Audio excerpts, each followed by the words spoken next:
Thank you for joining us. This webinar features the June seminar on facilitation from ECA's Monitoring, Evaluation, Learning, and Innovation, or MELI unit. As part of this presentation, we offer a behind-the-scenes look at how we plan and execute facilitated meetings like this one, and we share insider tips and tools for leading a seamless and fun workshop, training, or other collaborative meeting. Let's take a look at what we cover in this webinar. We start with a brief introduction to Facilitation Basics, what it is and why it's important for our work, before diving into an activity to hear from our audience on their experience with facilitated meetings. Next, we walk through the things you need to keep in mind when planning a facilitated meeting, as well as best practices for engaging activities. Then, we talk through some of our favorite tips and tricks to keep in mind as you facilitate, as well as a guide to the platforms we recommend for virtual collaborative meetings. We round things out with time for questions at the end. Before we get started, I want to flag two caveats. First, we are not focused on formal data collection facilitation, such as what you might use for focus group discussions. That is a separate topic for another day with its own nuances and best practices. And second, the guidance we share is mainly focused on facilitation in the virtual environment, given the context that many of us are working in. That said, many of these concepts and tips translate well into the in-person context too. With that, we'll transition into the recording from the June seminar.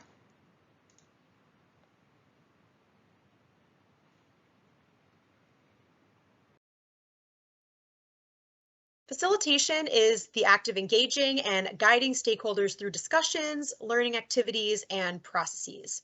Put simply, you might just call it leading collaborative meetings, but of course, it's a bit more involved than that. A facilitator serves as a neutral party who can help groups work together more constructively by identifying and developing processes in support of a goal, and then guiding stakeholders through those processes. Often that includes a collaborative meeting or series of meetings with some other steps along the way. In MELI's case, for example, our facilitation work includes a mix of one-off meetings where a team needs our support for just a specific meeting or specific workshop, as well as longer projects where we've facilitated multiple meetings over several weeks or months in support of a larger goal. The Functional Bureau Strategy Working Group is an example you might be familiar with of a large project, which included multiple sessions over a few months, plus developing a process for feedback and input along the way. On the other hand, we've also periodically facilitated one-off collaborative discussions for the Bureau in partnership with our policy office on a specific foreign policy issue. And of course, we're always drawing on our facilitation techniques over the course of our M&E work, such as working with program teams to make sense of evaluation results and develop action plans. These examples are just meant to give you a brief taste of what we mean when we talk about facilitation work. With that in mind, I'll highlight some specific scenarios where facilitation is most useful. First, it's helpful for identifying a creative solution to a tough or nebulous challenge where a facilitated process will help provide some structure and direction. It also helps with encouraging broad participation and building buy-in, especially for decision-making. Facilitation can also be the right choice when working on a sensitive issue where a neutral party would add value to the process.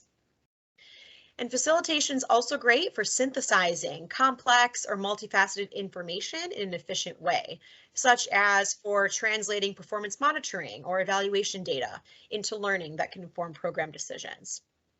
As I'm sure many of you can attest to, all of these scenarios here can and do come up when working on monitoring, evaluation, and learning. That's why, in our view, quality facilitation goes beyond just leading fun participatory meetings, although that's important too, but really has the potential to support more efficient, effective, and results-oriented decision-making. So now that we're all on the same page about what we mean when we talk about facilitation, we wanted to take a moment to hear from you on what you think makes for a well-facilitated meeting. We use a platform called Mentimeter for this first activity. On the screen, you can see a QR code that you can scan with your phone's camera to navigate to the Menti poll for today.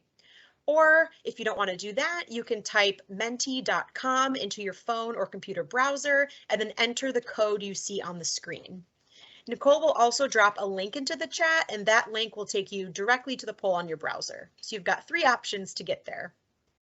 I'll give everyone a few options to use, a few minutes to use one of those options to navigate to the poll. If you have any trouble, please just give us a shout in the chat and we'll do our best to troubleshoot with you.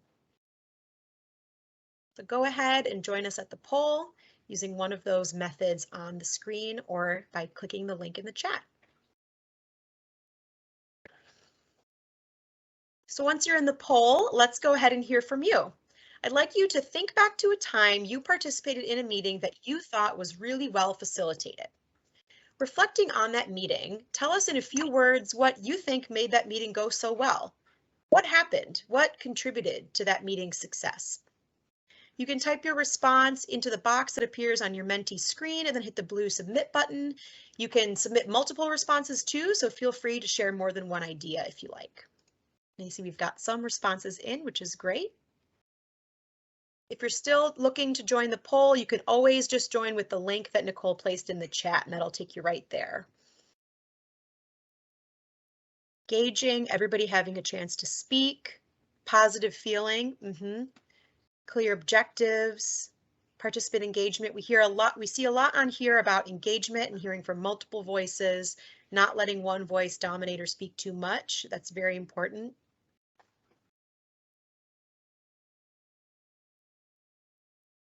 Pace is important, interaction. So many ideas. I'm loving this. Thanks so much for all of these thoughts. Yes, all of these things are so important. Agenda was stuck to, yes. We see a lot here as well about clear goals and purpose for the meeting that the facilitator makes clear at the start. Yes, I would definitely agree. Inclusive atmosphere, active listening, respect for all participants, and inclusion. We've seen a couple of points about inclusion and respect, which are also very important in the tone you set and the environment you create as the facilitator in a meeting. So, all right, well, these are some great tips, and I'm glad to see that you've all taken some time to reflect on what makes a good facilitated meeting. And we're going to touch on how to actually put these points into practice throughout the rest of our time together today. And so with that, I will pass it over to Nicole, who will walk us through some key things to keep in mind when preparing to do facilitation work. Thanks, Kirsten. Great facilitation starts with the planning. So with this in mind, we want to walk you through some key considerations for the planning phase. In the very early stages, you'll want to think carefully about your goals, your audience, and roles and responsibilities for those supporting the project. First, it's important to have a clear goal for the meeting. Whether you're looking to build buy-in, collect feedback, or make an important decision, you want to have a very clear idea of what you're trying to achieve through your facilitation. You also want to keep in mind what information you're trying to gather as part of the meeting to support that larger goal.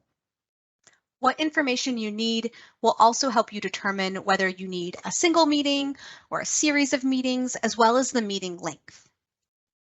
Next, you'll want to start thinking about the people involved. This includes your meeting stakeholders, that is, who needs to be in the room as part of the meeting, as well as the team leading the facilitation. Because facilitation takes a lot of time and preparation, you may need to designate different roles and responsibilities for those working on the larger project. For example, someone on the team might be responsible for the meeting facilitation, while another member of the team will take the lead on creating read-aheads or any deliverables after the meeting. In the MELI unit, we typically recommend having at least 2 facilitators plus a note taker for the meeting. We'll talk a little bit more about why it's good to have multiple facilitators in just a few minutes. However, I want to point out that it's incredibly important to have a dedicated note taker, especially when you're collecting feedback verbally. A facilitator needs to be focused on making sure the meeting runs smoothly, so it's necessary to have someone there just focused on notes. Other considerations for the planning phase include thinking about any deadlines related to the meeting and whether you need read-aheads or supplemental materials to support the meeting's goals. Once you've established the purpose of your facilitation, there are a few guiding principles to keep in mind as you start planning the meeting design. First, detailed planning is the key to building a seamless experience. which is your ultimate goal as a facilitator. You want to protect your attendees from any stress or complication of the technology, and this ultimately makes it easier for them to participate. We also recommend using an opening activity or question for the group to set the stage on what you're planning to cover and to engage your audience early on. You notice that we started today's meeting with an activity that had you reflect on facilitation. We find that opening activities like this really make a difference in encouraging participation throughout the entire meeting. You should also have a clear roadmap for the meeting so that participants understand what you'll cover and when they'll be expected to give input. Then, throughout the meeting, you'll want to give clear instructions and narrate the transitions between different sections or activities. You may say something like, now that we've finished with activity X, we'll move on to our next activity focused on Y. This narration helps to hold participants' attention, put them at ease, and ensure that there's a seamless flow throughout the meeting. Next up, we recommend changing voices throughout the session, particularly if your meeting is going to be an hour or more in length. Changing the speaking voice, like we just did, between sessions or in activities helps keep things moving and increases participant attention and engagement. As Nicole mentioned, this means you'll usually want to have at least 2 facilitators on board for your meeting so that you can change voices throughout. As you build out the facilitation plan, you'll want to really clarify the role of each component of the agenda. So whether it's presenting information in one part, leading an activity in another, each chunk of the agenda should have a clear purpose that supports that larger goal for the meeting that we talked about before. Then, once you've identified the purpose for each piece of the meeting, you can use that to guide what type of activity you want to use for each piece, not the other way around. The type of input and level of detail that you need from participants at each moment in the meeting should guide your choice of activity. With all of this in mind, where possible, you want to also try and mix up the type of activity you use, especially for longer meetings. This helps keep participants interested and engaged and plays to the preferences and strengths of a range of participants, such as extroverts versus introverts, internal versus external processors, visual and auditory learners. Mixing up the activities helps to hit all of these groups in different ways.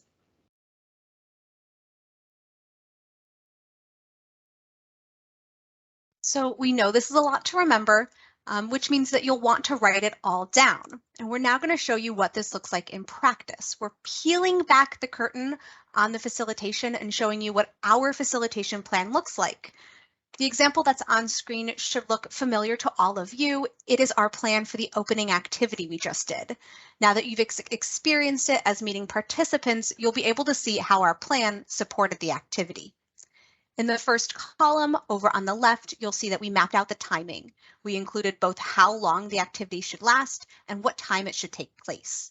We also listed the section of the facilitation and what screen should be shown so that all the facilitators are crystal clear on what exactly we're covering. Then in the middle, you'll see that we have our speaker notes. We aim to write these out in full sentences, and we do this for 2 reasons. First, it keeps us on track and ensures that we don't miss anything. And second, it helps guarantee seamlessness in the face of tech issues. So going back to our earlier point about making sure things run smoothly, if my internet were to drop out in the middle of the sentence, Kirsten would know exactly where to pick up and what to say, even though she hasn't necessarily prepared for this section. This ensures the meeting continues smoothly and on time. Last but not least, we include detailed notes for the person doing the screen sharing. This includes when to switch slides, what slide to switch to, what to drop in the chat, and any other technical considerations. Through this example, you'll see that when we talk about building a detailed facilitation plan, what we're describing goes far beyond an agenda. It is truly a step-by-step plan for your meeting. It outlines what the speaker should say, what needs to happen in the background, and how these 2 pieces sync up. Now that you have an idea of what goes into facilitation planning, we're going to shift gears and start thinking about the activities that make up a well-facilitated meeting. I'll turn it over to Kirsten to take us through this next piece. Thanks, Nicole. So I know we've just thrown a lot of information at you about facilitation planning, so we're going to give you a chance to flex your facilitation muscles. Specifically, we're going to do some practice with building prompts for activities designed to help you get the information you want to get from participants. So prompts are the specific question that you pose to participants to guide an activity. They're used for a discussion or a whiteboard activity or a poll. Really, any type of activity will include some sort of prompt. And prompts are where you translate the purpose of your activity, what you're trying to learn or what you're trying to achieve, into that concrete ask for what participants are going to do. So for this activity, we're going to practice with building prompts using a fun, seasonally appropriate scenario. It's going to be a lighthearted example, but we think it'll help illustrate the process of moving from an activity purpose to a specific prompt. So with that in mind, here's our scenario. Let's imagine that you are planning an annual trip with a large group. That could be a friend group, a family group, an alumni association, whatever example resonates for you. Now, imagine this group has had some trouble in the past with having lots of competing opinions and stubborn personalities, especially when it comes to picking that trip location. So to skip the arguing this year, everyone's agreed that you, as a level-headed person, will make the executive decision on the trip's location. But you still want to hear from people on their general preferences. You want some criteria for what they consider to be a good trip location to help you guide your choice. So imagine you're organizing a Zoom call to get everyone together and hear their input.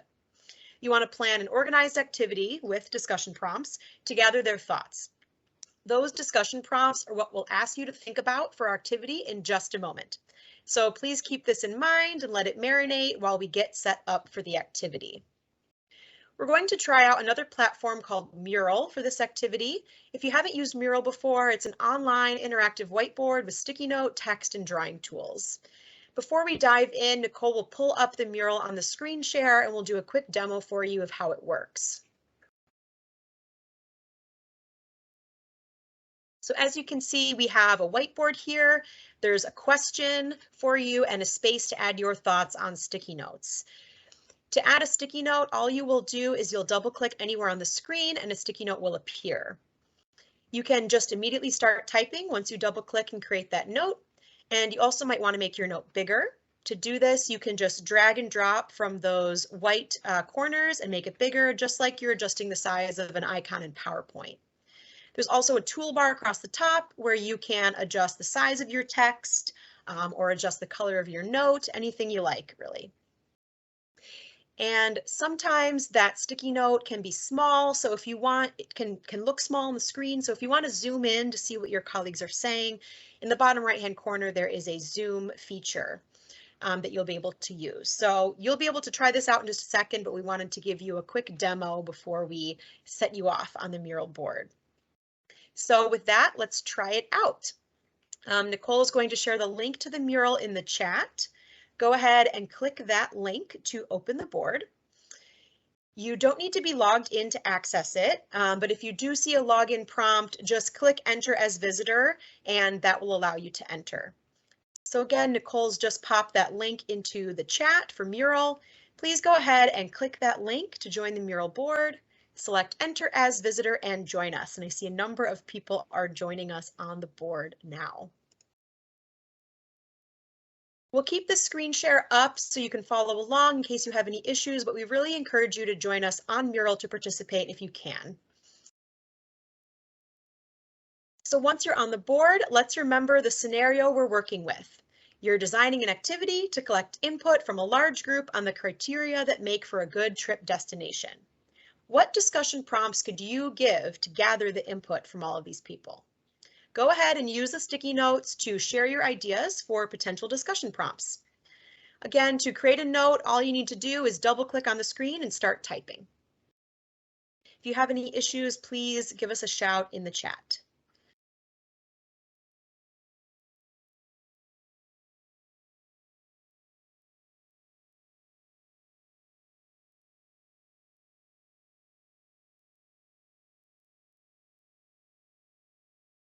Okay, we see some inputs coming in.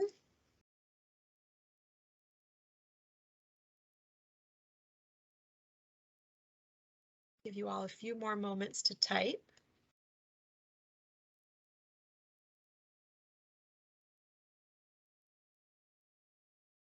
What is your, I think I meant to say ideal kind of vacation. All right. Logistical considerations.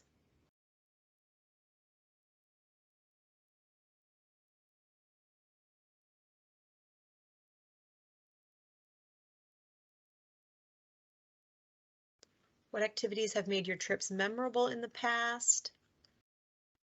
How far are you willing to travel? Lots of prompts taking all kinds of different directions here, which is great.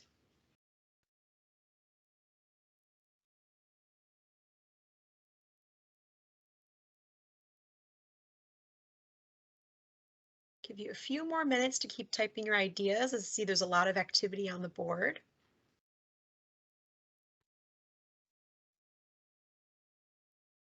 Give one word for what you want out of this vacation. That's a really interesting idea. I like that.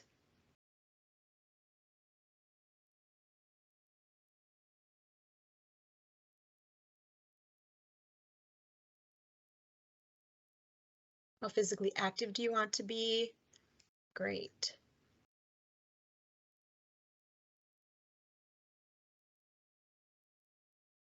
So taking a look at your colleagues' ideas on the board, are there any that you see that you think, oh, that's a really great idea. I really would like to hear more about that idea. You can feel free to go ahead and share your reactions to your colleagues' ideas using the chat, or you're welcome to come off of mute and share your thoughts. What are your reactions to some of these ideas?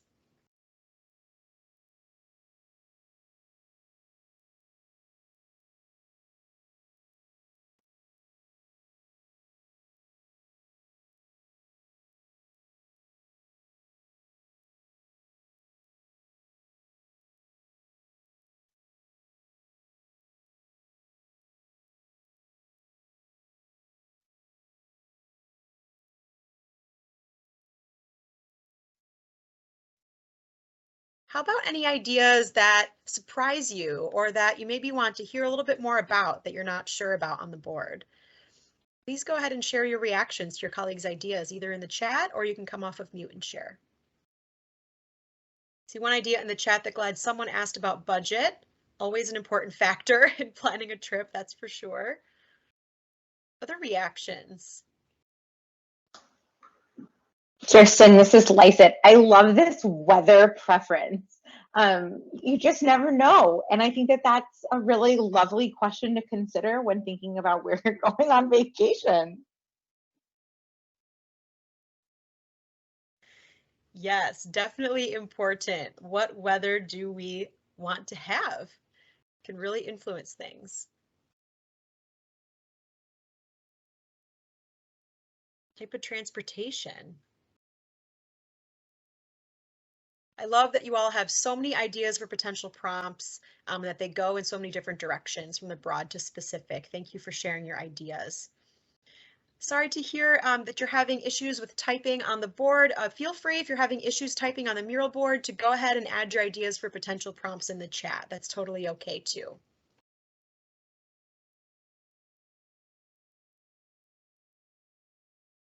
So thanks everyone for sharing your ideas. If you have some more, feel free to keep adding them to the board or add them to the chat. I'd just like to take a few minutes to talk through this example and walk through this with you. So this is a silly, somewhat simple example for us, not really related to our work per se, but it illustrates the process of coming up with a specific prompt for something that is multifaceted or abstract, like trip location, really big topic, right?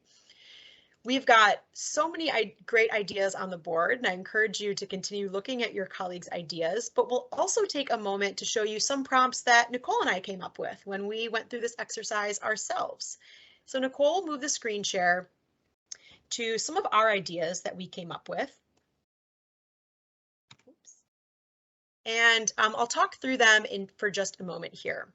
So you could ask participants to think back on their favorite vacation and reflect on what made it so great. We saw an idea like this on the board. Think back to a great vacation and what was a great memory. So similar to that idea.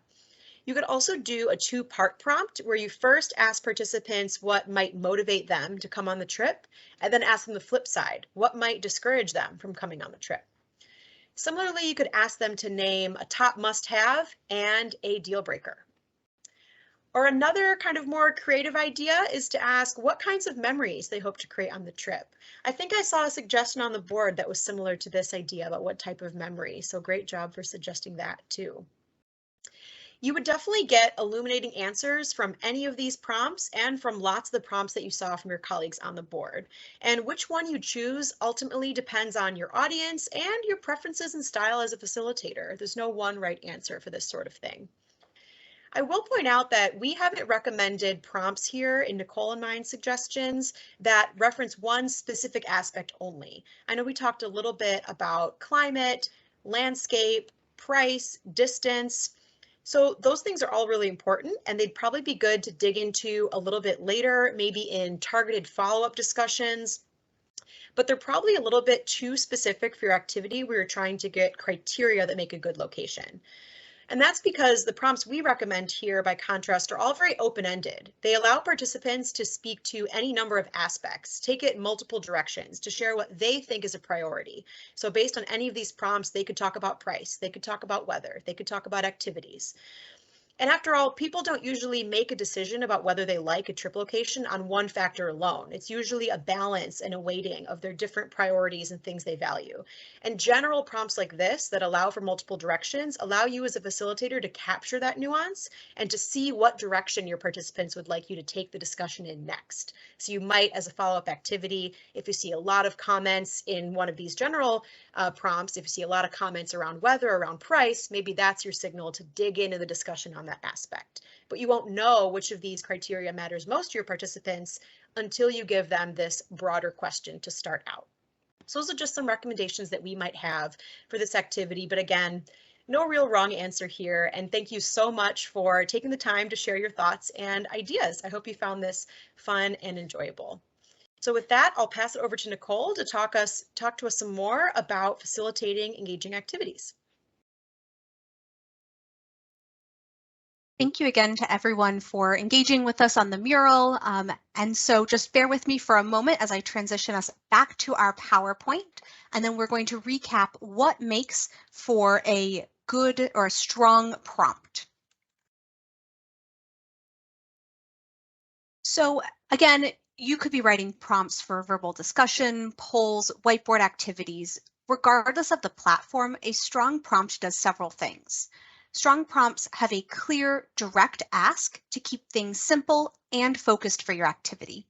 They are specific without being prescriptive.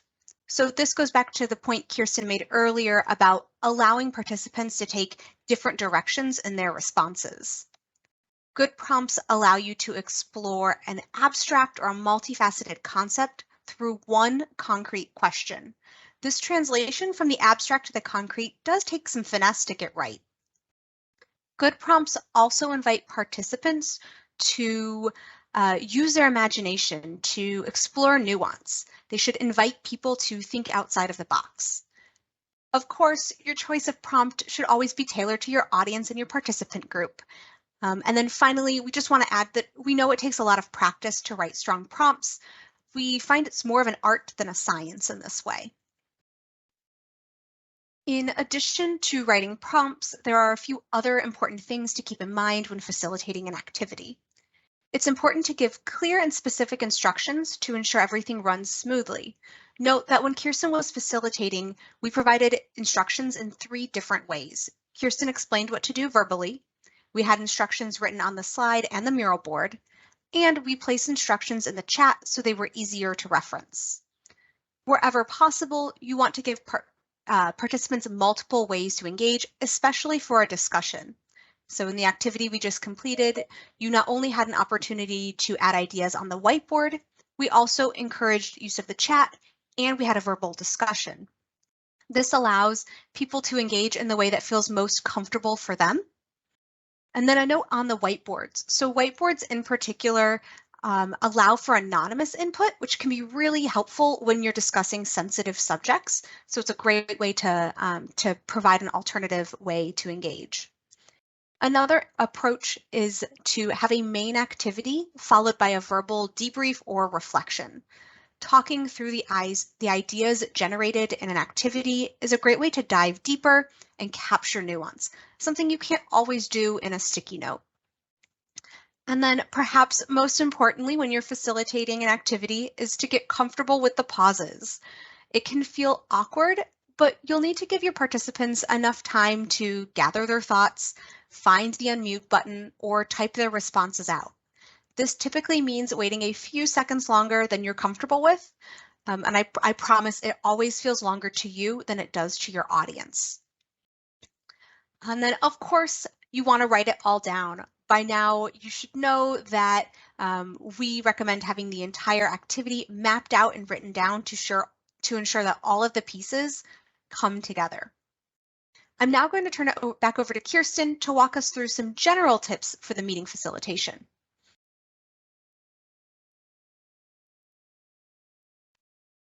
Thanks, Nicole.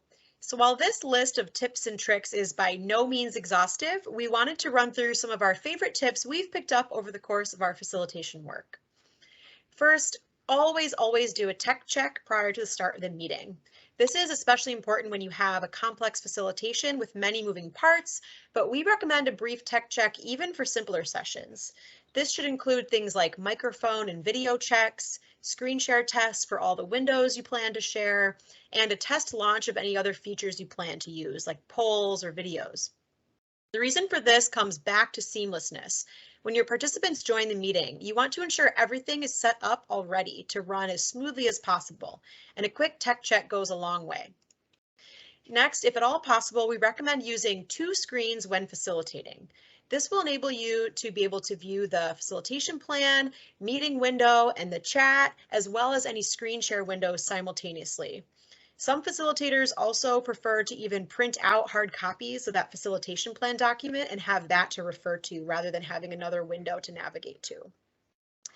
I also recommend sharing your window instead of your entire screen when doing the screen share. So when you start the screen share, there's an option to share window or share screen.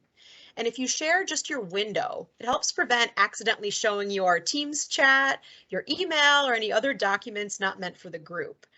And if you don't have access to 2 screens, sharing only one window also helps, because then you're able to have that window sharing, and then you can pull back over the Teams window and be able to look at people, look at the chat without it interrupting the screen share. So those are 2 tips I recommend for being able to navigate all those moving parts. We also recommend using a back channel chat, such as a Teams chat window, for the facilitation team to communicate to one another throughout the meeting. The facilitators can use that to flag a problem, ask an urgent question, or raise a tech issue, communicate a timing change needed, like if we're running way over, we need to move on or something like that. And that's especially important for complex facilitations where you have multiple moving parts and you might want to talk to one another. Going back to seamlessness, this is better for your participants than talking actively in the meeting. If I need to ask Nicole a question, that might be distracting for you all. So I would do that in the back channel chat. Next, throughout your activities, try to encourage broad engagement. So pay attention to which participants are speaking and try to encourage additional voices if the conversation is being dominated by a small number. I saw a number of you mention this as important as in our opening activity, so we're glad you all recognize this. Doing that can be something as simple as saying, let's hear from someone who hasn't spoken yet today. There are a number of other ways that you can prompt people on certain topics or call on individuals if you feel comfortable in that group, depending on your audience. You can also encourage broad engagement by using a mix of activity types, as we mentioned earlier. For example, open verbal discussion might be best for those who like to think and process out loud through discussion, whereas written activities can offer more space for those who prefer to reflect and gather their thoughts before engaging. Related to this, when you're designing and refining your activities, try and put yourself in the shoes of your participants. Imagine that you're in the meeting and you're being asked to participate in a certain activity. What information would you want to have? Would you find it confusing or overwhelming? If you might find it overwhelming and you're planning it, chances are that your participants will find it overwhelming to experience it.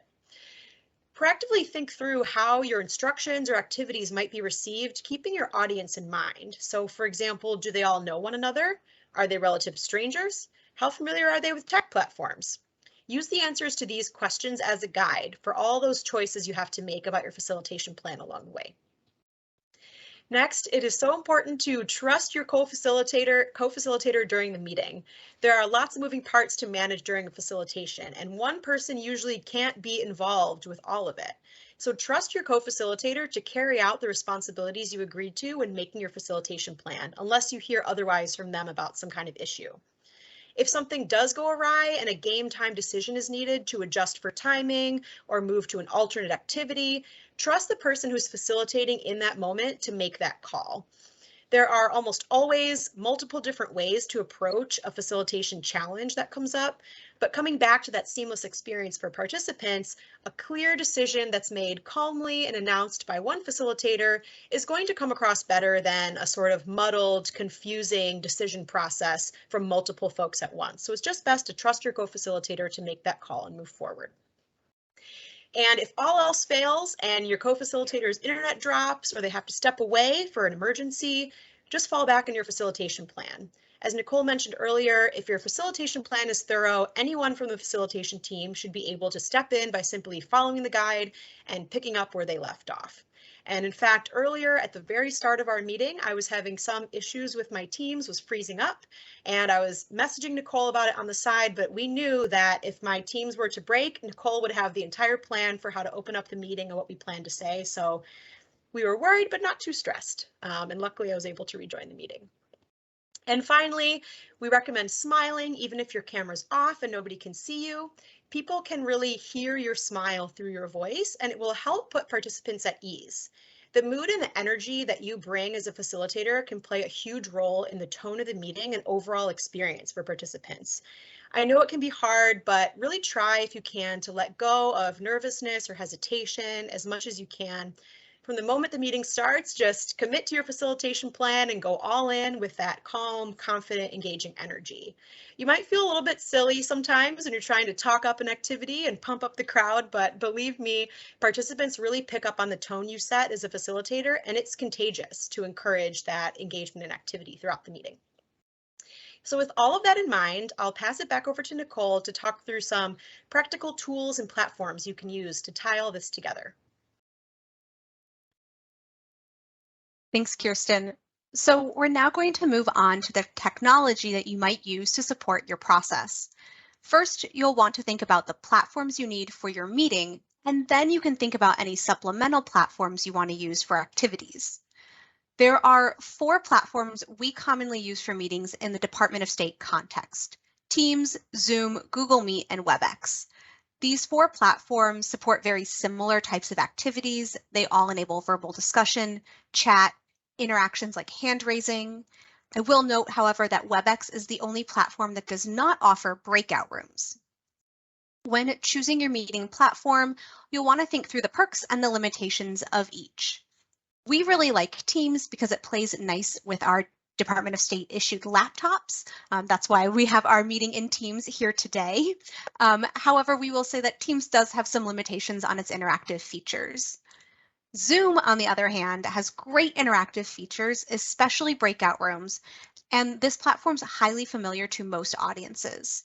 That said, it doesn't always work as well on our work computers as we would like, so that is a caveat for those of us who do work at ECA or at the Department of State. Google Meet can be a great alternative, particularly if your team is familiar with the Google Suite. Meet may be less familiar among certain audiences.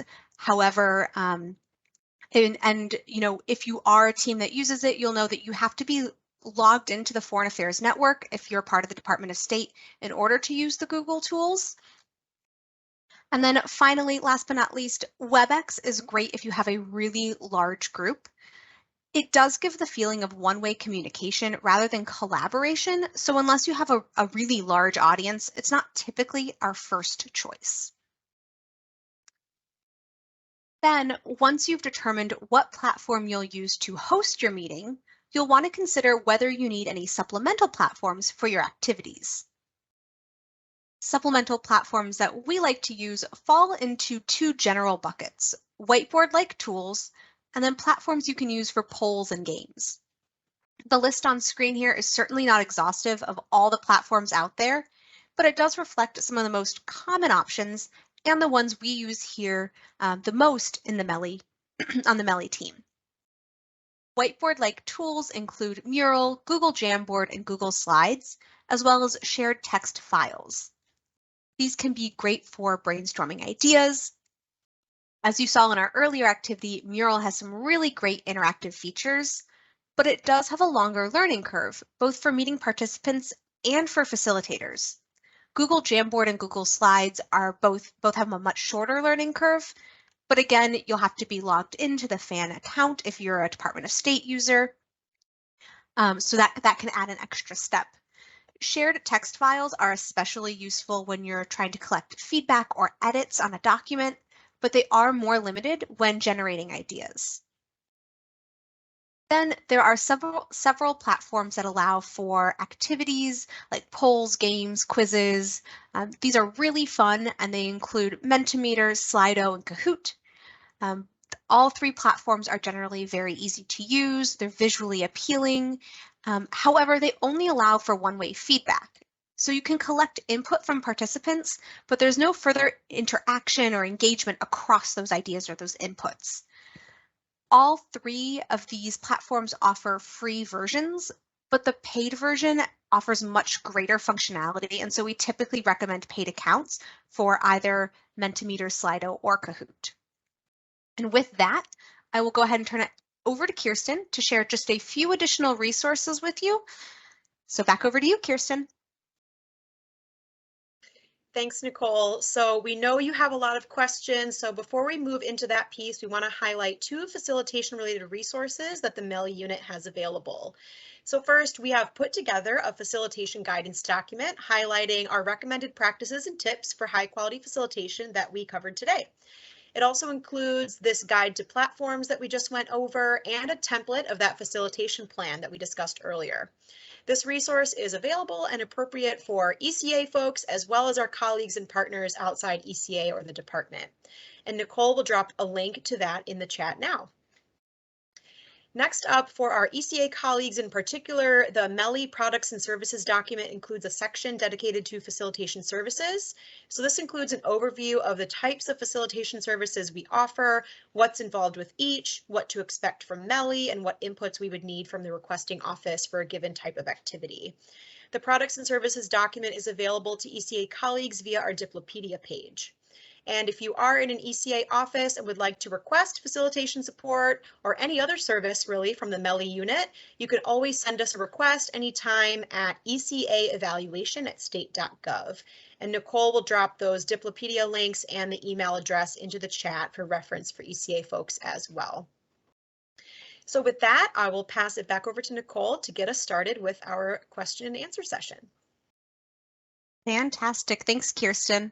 So we have a little less than 15 minutes to do Q&A. We'll invite you to pop your questions in the chat if you haven't already, and this will help us just monitor the questions as they come in. So thinking about your own work along with what we've shared today, what questions do you have? Where can we shed some additional light on the facilitation process? So I know Kirsten has her eyes on the chat now, so I will go ahead and turn it over to her in just a moment to take the first question. Great, thanks so much, Nicole. So I know we did get a question, a very important question about accessibility with regard to platforms, specifically about things like Mural and Menti that we use today. This is something that we have not dug into extensively yet, but there are accessibility resources on both the Mentimeter website and the Mural website. And so I would recommend when you begin a highly collaborative meeting, especially if you know that Mural is going to be a requirement to participate in the meeting, that you check with participants to ask if there are any accessibility needs and to go ahead and make sure that you select your platform and set that up in a way that's going to be accessible to all of your participants.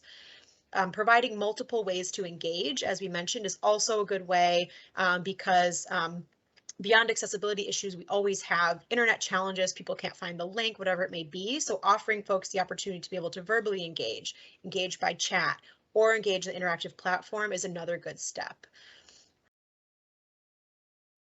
Another question that I'll pass over to you, Nicole, is we had a question about the kinds of prompts you should use, open-ended versus specific. Should you use both? How do you balance?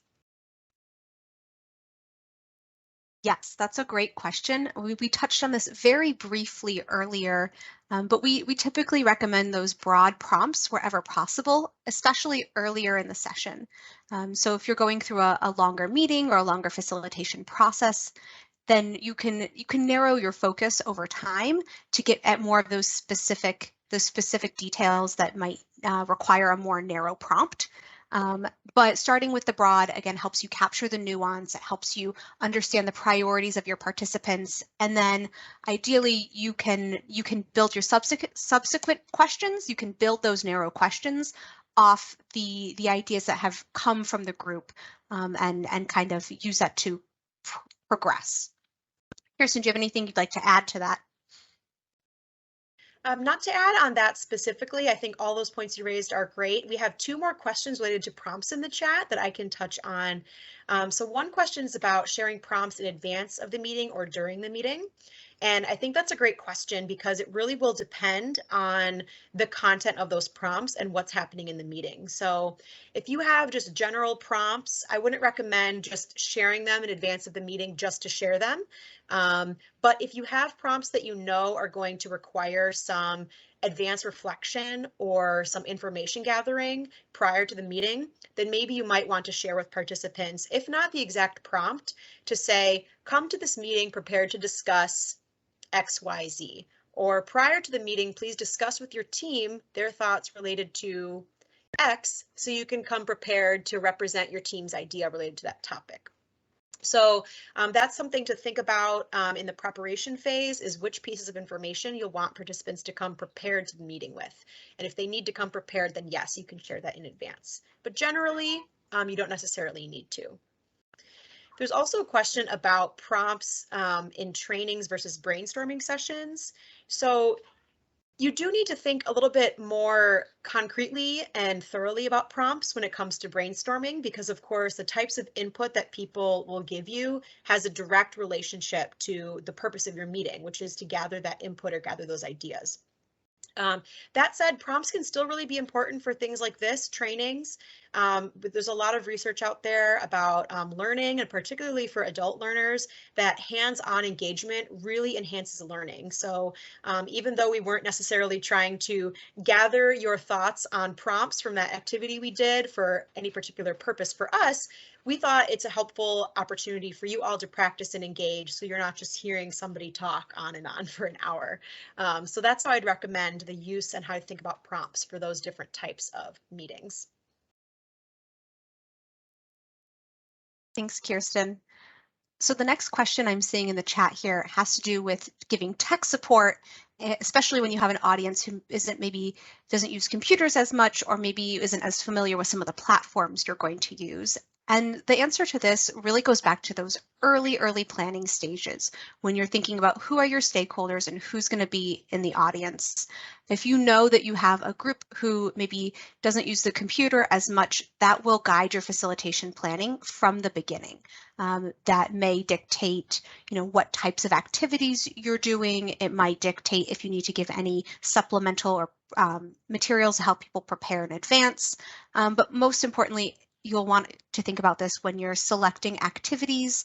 Perhaps you're selecting activities that have lower tech, whether that means doing more verbal discussions or more simplified whiteboard. So in our experience, Jamboard has a lower learning curve compared to Mural, and so that you might want to adapt your platforms to your audience. Again, we always take time to explain how to use the platforms, even when we're doing a facilitation where you have the same group of people meeting over multiple sessions. You always want to give those explanations, and I think when you've practiced that and you've gone through it, you can give a really straightforward, clear explanation, giving it in multiple ways, verbally, in the chat, on screen, and that can help guide people as well. Kirsten, anything to add?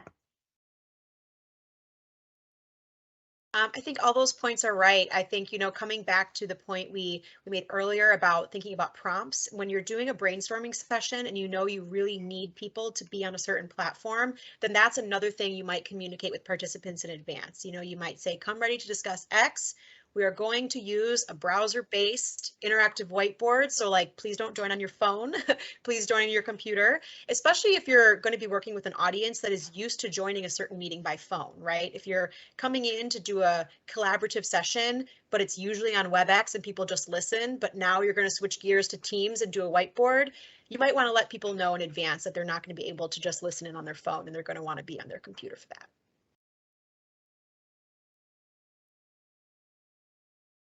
Wonderful. So we do have a few more minutes for questions. So if you have any questions, please feel free to continue to drop them in the chat. You're also welcome to come off mute if there's something that's top of mind and you don't want to type it out. But we're happy to hear about any particular challenges you've experienced or any big hurdles that you face in your work.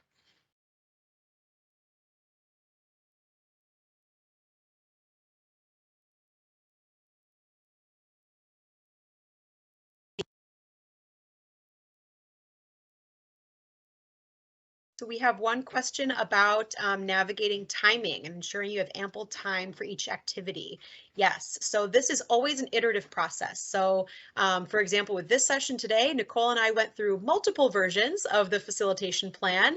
We cut activities, we put them back in, and it all comes down to in that detailed facilitation plan. It's another reason why we recommend writing out that full script, because then you can read through and really see how much time is this going to take.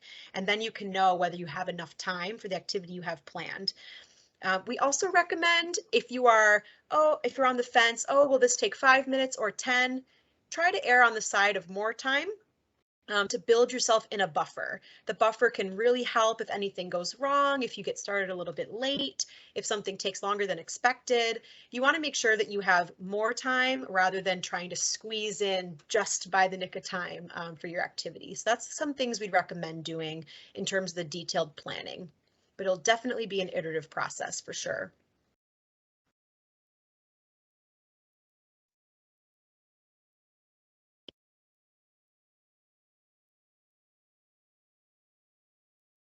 We see, just a comment on the use of the word prompt in the chat. And so yes, when we talk about prompts, that's the specific ask for a collaborative activity.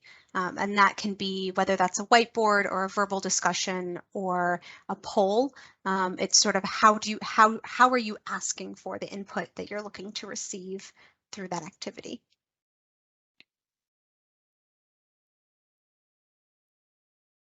Yeah, and I see what you mean, Jeff, about, more narrow, because you might also note down for yourself follow-up prompts. So if you have an open discussion, you might have, let's hear your thoughts, let's hear your reactions, and then you want to note down for yourself in your facilitation plan, here are the specific prompts that I might dig into based on what comes up. So yes, prompt, you're right, can be general for the activity as well as more narrow follow-up discussion prompts for yourself. Any other questions or things that have tripped you up in the past that you'd like us to kind of workshop with you here? We're available for the next few minutes.